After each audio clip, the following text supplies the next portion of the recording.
Hoy vamos a hablar de la conciencia, una de las funciones más complejas del ser humano, fundamental para entender cómo percibimos el mundo y a nosotros mismos. Comprender la conciencia es esencial tanto en la psicología como en la medicina, porque su alteración puede indicar problemas neurológicos o psiquiátricos. La conciencia es una de las funciones más complejas del psiquismo. Mediante ellas podemos percibir los estímulos del mundo externo e interno. Podemos sentir, pensar, actuar y decidir unitariamente, como yo total, en forma discriminada e incluso predeterminada. La conciencia es la estructura que organiza e integra todo el funcionamiento psicológico, pues es el campo operacional del psiquismo. Requiere un sistema nervioso suficientemente evolucionado y complejo para dar al organismo una imagen unitaria que le permite interactuar con el mundo. La conciencia neurológica o estructural es la ventana que determina el rango de apertura útil del campo de la conciencia, en el cual se pueden seleccionar estímulos relevantes. Es la que nos permite decir si el sujeto está alerta o no. Si la apertura del campo de la conciencia se exagera, hay inundación del estímulo y la información sensorial pierde utilidad, ya que menoscaba la función de filtro que le es esencial para poder discriminar y seleccionar los relevantes. De otra parte, si se estrecha demasiado el campo de la conciencia, se pierde la posibilidad de captar los estímulos relevantes. La conciencia psicológica nos permite identificar como propios los fenómenos que ocurren dentro de nuestro psiquismo y confrontarlos como tales frente a estimulación del mundo externo. Dado que el cerebro es un sistema interconectado donde las capacidades cognitivas, ya sea lenguaje, memoria, razonamiento, y los procesos sensoriales están localizados en diferentes áreas, es muy probable que la función de la conciencia esté también distribuida entre los innumerables componentes del cerebro. La función de conciencia, ya sea neurológica y psicológica, depende del normal funcionamiento de la estructura anatómica y fisiológica del sistema nervioso central, es decir, de una estructura biológica. El despertar, la vigilia y la vigilancia dependen de la interacción del sistema reticular, el hipotálamo y el cerebro frontal, todo el neocórtex, y factores humorales como la adrenalina, vegetativos como el simpático y parasimpático, vasculares como el riego sanguíneo y sensoriales estímulos eficaces. Las estructuras del tallo cerebral y el hipotálamo cumplen con la función de regular la actividad consciente y el descanso rítmico del sueño. Las oscilaciones del nivel de vigilancia se reflejan en la actividad eléctrica cerebral y por ello pueden medirse. Las descargas rítmicas de la vigilia son de 20 a 40 ciclos por segundo. Durante el sueño pierden sincronía y a mayor sincronía, mayor nivel de alerta. Las funciones cualitativas de la conciencia parecen ser el resultado de la integración de toda la función psicológica, principalmente de aquellas dependientes de la integridad y funcionamiento normal del neocórtex. La conciencia es la función psicológica que permite darse cuenta de lo que ocurre con uno mismo y lo que ocurre con el entorno. En forma normal o fisiológica, el campo de conciencia varía a lo largo del día, estrechándose, por ejemplo, cuando hay fatiga, sueño, escasez y monotonía de estímulos, y ampliándose cuando hay mucho interés o la estimulación es muy intensa. En la psicopatología tenemos en cuenta dos modalidades de conciencia. Primero, la estructura de la conciencia o conciencia estructural, neurológica, y los contenidos de la conciencia, que es la psicológica. Las alteraciones de la estructura de la conciencia son los cambios patológicos del estado vigil, producidos por alteraciones del funcionamiento cerebral, ya sea por traumatismos cráneoencefálicos, hemorragias o isquemias cerebrales, infecciones del sistema nervioso central, ya sean por tóxicos exógenos o endógenos que afecten al sistema nervioso central. Algunos de estos son las alteraciones cuantitativas por exceso, se corresponden con síndromes de hipervigilancia. Casi todos son debidos a factores tóxicos, tales como la anfetamina, cocaína o cualquier estimulante del sistema nervioso central, y en enfermedades mentales graves. Las alteraciones cuantitativas por defecto se corresponden con síndromes de hipovigilancia, las intoxicaciones con sustancias depresoras del sistema nervioso central o por lesiones del sistema nervioso central, ya sean por hemorragias cerebrales, infecciones del sistema nervioso central, hipoxia cerebral, lesiones ocupantes de espacio o traumatismos cráneoencefálicos. Hay distintos tipos de grado de hipovigilancia patológica a partir de la somnolencia. Primero tenemos la obnubilación, en la que además del descenso del nivel de conciencia hay adormecimiento, lentitud psicomotora y disminución electroencefálica de ritmos alfa. El estupor, en el cual hay pérdida profunda del nivel de conciencia, no hay respuesta significativa a los estímulos auditivos, hay marcada inhibición motora, resistencia a estímulos excepto a los dolorosos, pérdida de adaptación del mundo externo y predominio electrográfico de ondas delta. El coma, el cual hay pérdida completa del estado de conciencia con inhibición motora total, ausencia de reflejos normales o motores, resistencia a estímulos incluso dolorosos y el trazado electrográfico es de tipo isoeléctrico. En forma cualitativa, los trastornos de la estructura de la conciencia están representados por el síndrome confusional. En este hay estrechamiento del campo de la conciencia, el sujeto está desorientado, auto o alopsíquicamente, que se refiere a la relación de la mente con el mundo exterior, es decir, al modo en que la persona se orienta en tiempo, espacio y la situación en el entorno que la rodea. Está perplejo, aparece muy angustiado, no puede fijar la atención, hay bradiquicia, es decir, enlentecimiento generalizado de los procesos mentales que afecta la capacidad de procesar información, tomar decisiones y responder a estímulos. Hay una alteración psicomotriz y su lenguaje pierde coherencia. De este distinguimos dos variables. Primero tenemos el síndrome confuso orínico, en el que el sujeto tiene además alteraciones sensoperceptivas y sensación de extrañeza con lo que ocurre a nivel externo, y siente que está viendo la realidad como si fuera un sueño, es decir, orinismo, en el cual las imágenes oníricas se le confunden con la realidad, por lo que es frecuente la interpretación delirante de la misma. Presenta además manifestaciones vegetativas como sudoración profusa, taquicardia y temblor.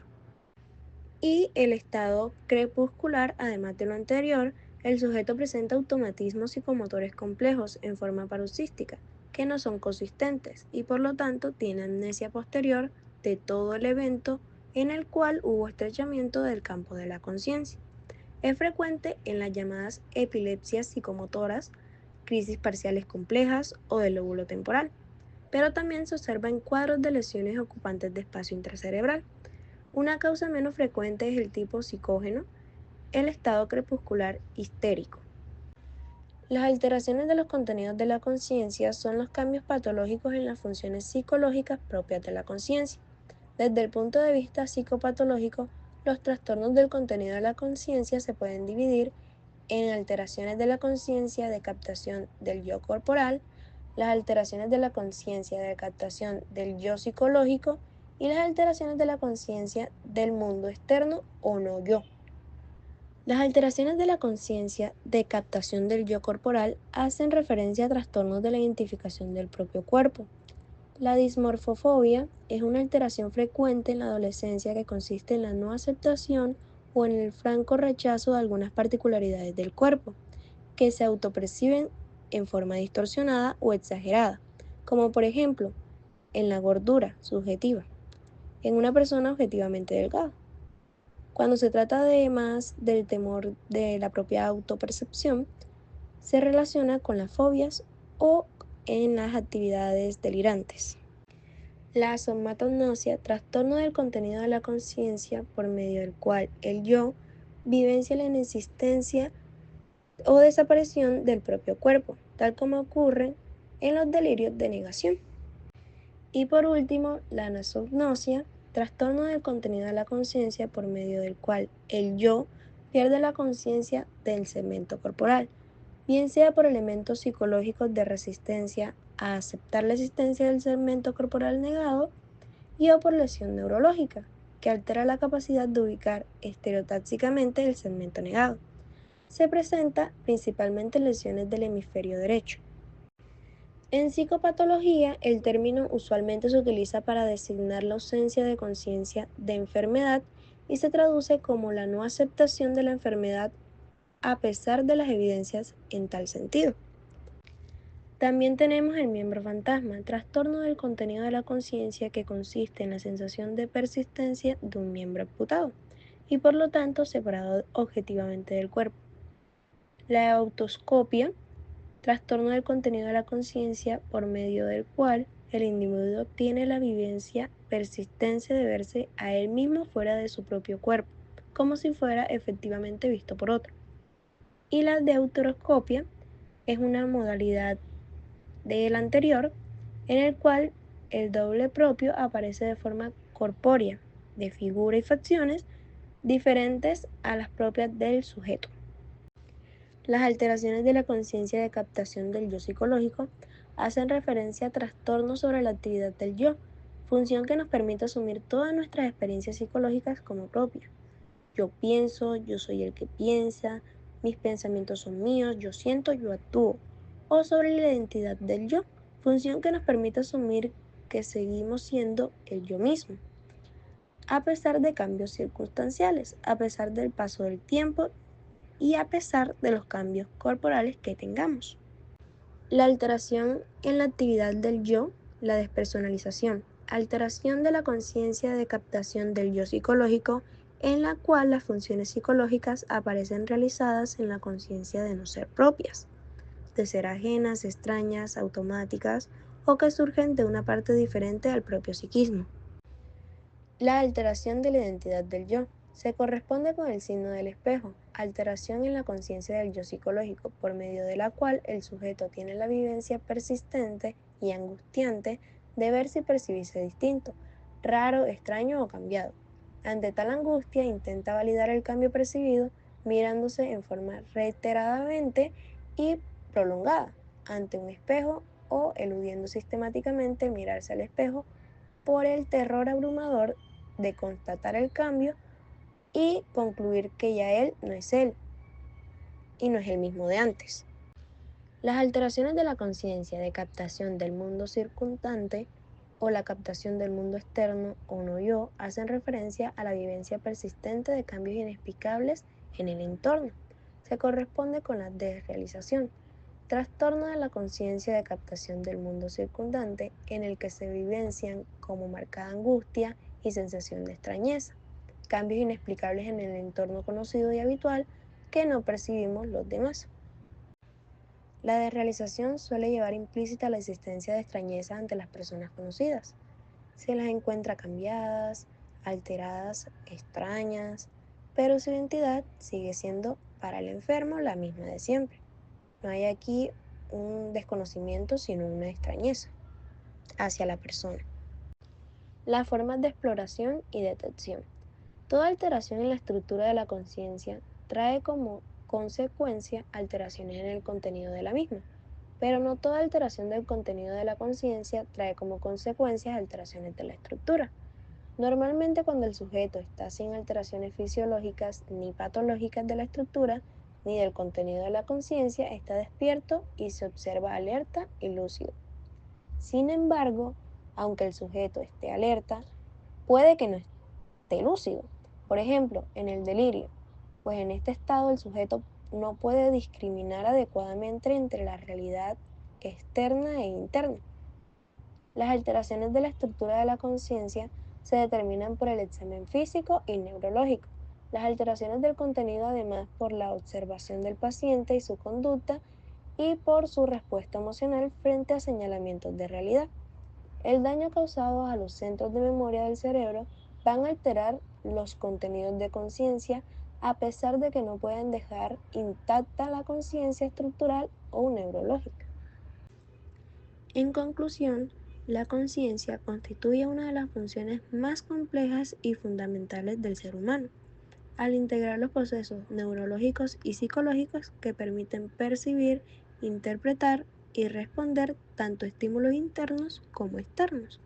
Su funcionamiento depende de la integridad del sistema nervioso central, especialmente del neocórtex, y estructuras reguladoras como el tallo cerebral y el hipotálamo, que posibilitan estados de vigilia, atención y adaptación al entorno.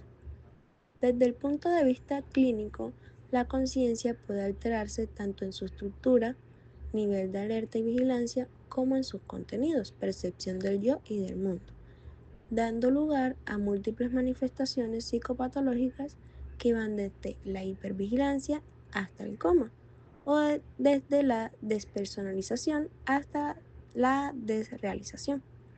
Explorar y detectar estas alteraciones requieren un abordaje neurológico y psicológico complementario, ya que al conocer el estado de la conciencia no solo refleja la salud mental y cerebral del individuo, sino que también constituye una herramienta esencial para comprender su relación consigo mismo y el mundo que lo rodea. Damos por terminado el capítulo de la conciencia. Muchas gracias.